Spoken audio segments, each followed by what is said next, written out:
To perform our critique of implied strategies and get a sense of what ideas the speaker is supporting and what ideas the speaker is challenging, we can ask a series of questions. The first question is, what things are connected with each other in the speech? So going back to the Ted Cruz example, Ted Cruz connects himself with the American public. He says that he doesn't trust Republicans and Democrats, and he's pretty sure that many Americans don't trust Republicans and Democrats either. So he's connected himself with the general public.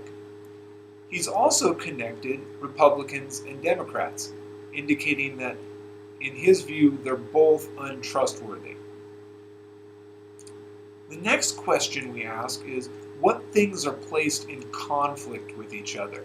So you have Ted Cruz and the American public as one grouping, and Republicans and Democrats as another, and the two groupings are now in conflict with each other because there's this issue of a lack of trust between them.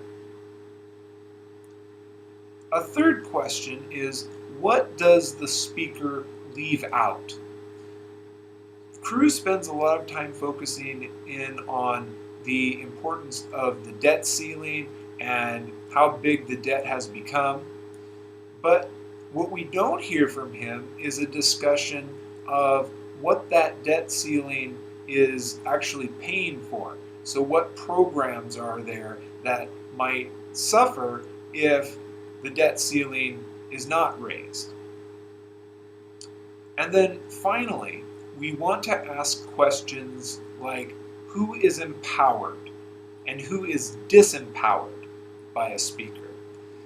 In this example from Cruz, obviously Cruz is very empowered by his speech because he places himself as a trustworthy figure for the American people.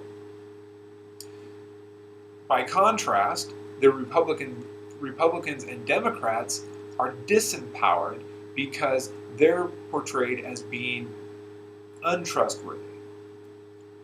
And the other thing that gets disempowered is the consideration of those programs that Cruz leaves out of the speech. By leaving something out, you're also disempowering it. So we get a sense of how the earlier questions that we've asked help us answer these questions about where the power is, who is empowered, and who is disempowered.